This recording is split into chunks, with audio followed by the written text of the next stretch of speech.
I got a request from Tyler Lyon. Please correct me if I mispronounced it. And if I did, I'm sorry. Who wanted me to set up a fight between the Subjugator class heavy cruiser being the Malevolence and Executor class Star Dreadnaught. I was a little late in the production with this video because I had to do several calculations and a lot more things like research and to set up the best scenario for both to give them both an equal chance without degrading any of these two respectful and massive ships. Please note that as in my previous video with Venator vs Providence, that I will not be including fighters and bombers in the matchup. Now, with all that said and without further ado, let's begin. As we did last time, let's start out with the general things and then add the more interesting part a little later on, shall we? Yes, I will be informing you about fighters and bombers, but as such, they won't play any significant role in this battle, and likely won't ever play a role, as these battles are meant for ship versus ship only, but it's still worth noting what they actually contained in their bellies. The Malevolence was a Subjugator class heavy cruiser that was 4,845 meters long. It came out just around the beginning of the Clone Wars, and it was supposed to be the leading ship for the Confederacy of Independent Systems throughout the Clone Wars and beyond. It was built at the Freedak Volunteers Engineering Corps and Pamant docks. It was equipped with 16 engine units that could all operate separately of each other, and it was very fast and maneuverable for its size. General Grievous said it best in the Clone Wars animated TV show back in 2008 when he stated, "They told me this ship was fast."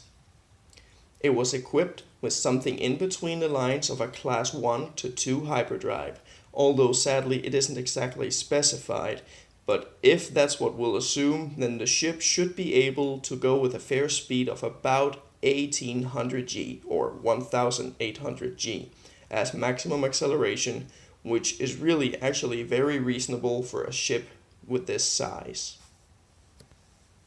But that is what we could at best call an educated guess. Malevolence was crewed by only 900 battle droids, usually the normal B1 battle droid, and for a ship in Star Wars with a size like this, then a crew of only 900 is pretty much skeletal.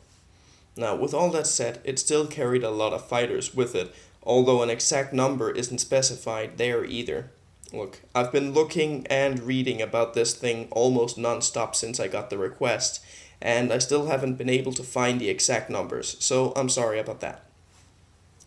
On the inside, the Malevolent had a very sophisticated internal hover train rail system that transported cargo back and forth through the ship fully automatically.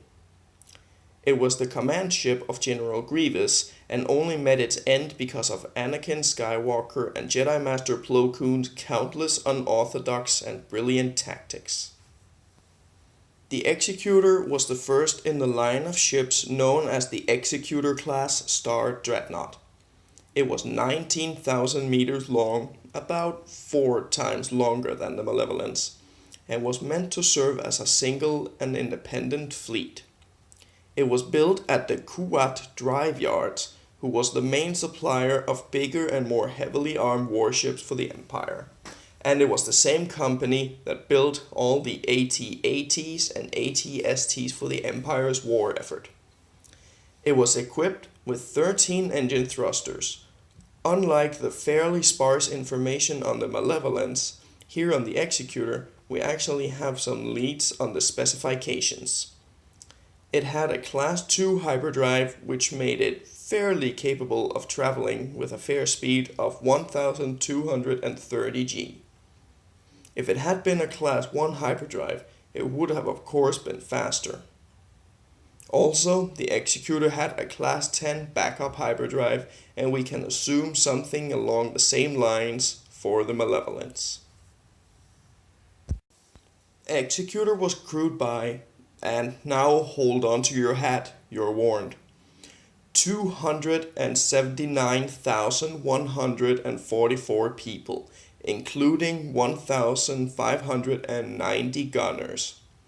though it could function with a minimal requirement of 50,000 crew members. Also, it normally carried 38,000 battle-ready troops at all time, plus 30 AT-ATs and 40 AT-STs.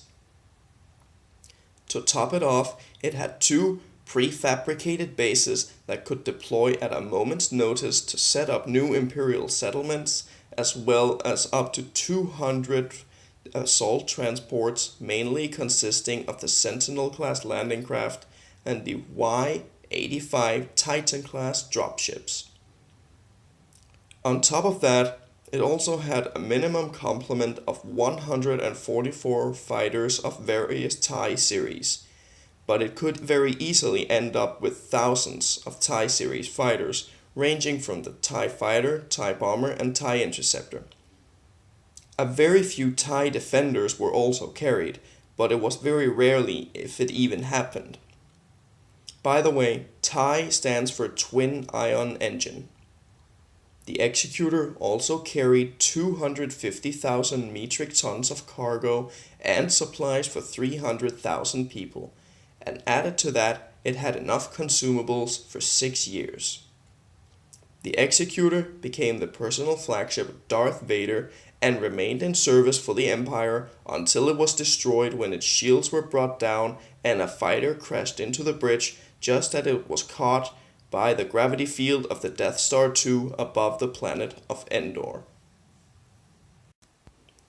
Now, let's compare their offensive and defensive capabilities, shall we?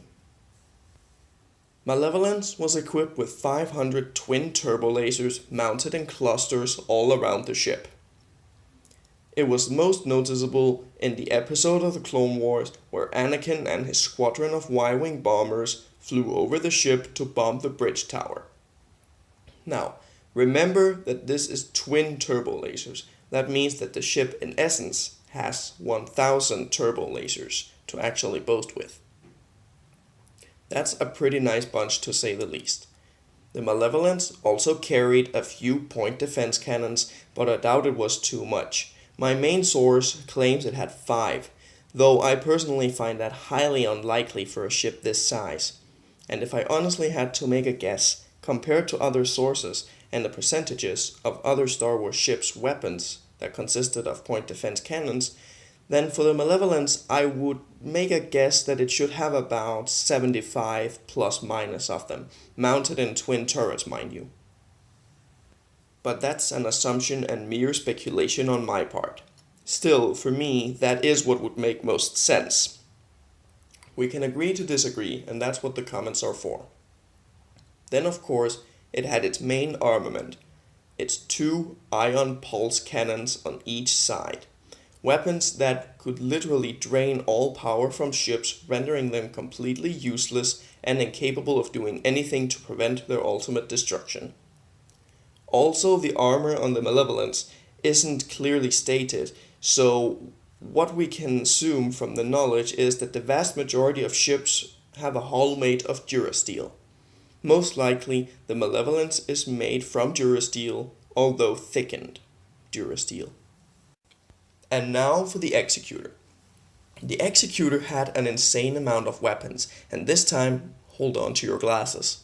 It had about 5,000 weapons emplacements, 2,000 turbo laser cannons, fire-linked in groups of 8, 2,000 heavy turbo laser cannons, again fire-linked in groups of 8, as well as having 250 concussion missile tubes with 30 missiles in each. And using simple math saying 250 times 30 equals 7,500 concussion missiles carried on board the ship at any given time. And we're not done yet. Executor also had 250 heavy ion cannons, as well as 40 different tractor beam projectors and 500 point defense laser cannons. The Executor was armored with titanium reinforced alu steel, which I have no idea of what actually is, except that I know it's a very hard form of metal that was used in Y-Wing bombers. And I will say though, that I definitely believe it is harder than durasteel, which is what most ships in the Star Wars universe, including Imperial Star Destroyers, were made of. And now for the verdict. Both ships will be dropped in cold and both have a commanding officer of equal skill in open space with some small ship debris here and there that will not be playing any major part. Let's say that this battle is going to take place not so far away from Tatooine, but still far enough away to be able to call it open space. The following is a hypothetical battle resulting in victory for one and destruction and defeat for the other. The Executor and Malevolence are both flying in hyperspace, where they both catch the other ship's signature. Both commanders of the ships are realizing that this is a threat and will be jumping out of lightspeed, then into the open space not so far away from Tatooine. Both commanders are unaware of the capabilities of the opponent's ship to make this a fair fight. The commanding officer on the Malevolence can see that the Executor is huge in comparison to the Malevolence on his commanding screen that shows basic info about other ships in the near area. The commanding officer sees the size of the Malevolence and he ignores the statistics of the Malevolence, fully believing in the confidence of his ship that he can take down the Malevolence without too much strain. The commanding officer commands the Executor crew to move closer to engage as they're still out of range. In the meantime, the Malevolence is on 60% of its speed, turning to the right at a fairly rapid pace, and so in the meantime also charging up its main weapon, the Ion Pulse Cannon. And as to help give the ship more energy to its weapons, the shields are taken down and the engines are, as stated, not at full power. The commanding officer on the Malevolence is fully aware of the risk of not having his shields up, but he sees it as necessary for the ship to divert more power to its main weapons. Now, as the Executor approaches, then he sees that something about the Malevolence isn't quite right. The commanding officer on the Executor then runs a basic diagnostic of the Malevolence, and then his overconfidence is quickly shattered. He knows that this will now be a tough fight, even for a ship as massive and powerful as the Executor. He then orders the crew to fire up the engines even more, stretching them to their limit to get within firing range as fast as possible, and he's just about to make it when the Malevolence is ready to fire its main weapon. Malevolence fires its main weapon at the Executor and strikes it. The strike does critical damage to the Executor's electronics, but because the Executor is so massive, then the Ion Pulse doesn't cripple the ship as it otherwise would with, for example, a Venator. The Malevolence then use about half of its twin turbo lasers to shoot at the Executor, half on one side, half on the other side. The Executor takes some hits, but it doesn't get too much more than light damage, although it is more to scratch the paint, to its city-like structure on top. The Malevolence then tries to accelerate away as the commanding officer knows that when the Executor has its power restored, it's going to get real ugly real soon. And as Malevolence accelerates, the Executor's power is restored and it unleashes its full firepower and deadly batteries upon the Malevolence. Although it isn't close up, about half of the firepower from the Executor still does strike the Malevolence and does some pretty heavy damage, while the Malevolence is also shooting back. The Ion Pulse Cannon is cooling down. When it was generating its blast and when it fired, it created a lot of heat. That excess heat can be used as energy to power up the Malevolence's shields to a point. The Executor then strikes a vital part on the engine of the Malevolence, blowing that engine up, creating a shockwave that seems to do some damage to the ion cannons. The commanding officer on the Malevolence is then too scared to use the ion cannons in the fear of major crippling damage should they blow up. But because of the exploded engine, the ship is nearly a sitting duck, and its shields can't keep it alive forever while the Executor rapidly approaches. And the closer the Executor gets, the more precise its weapons and the more powerful every blast will be. In the end, the Malevolence lose its shields and then it's all over. And in the end, Executor has too much power for even the Malevolence to take.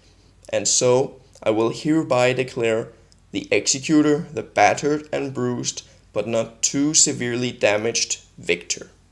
Of course, all of this is just my opinion based on what I could figure out about both ships. Some of this information was sparse, as I did have to make quite a few assumptions and guesses in the video.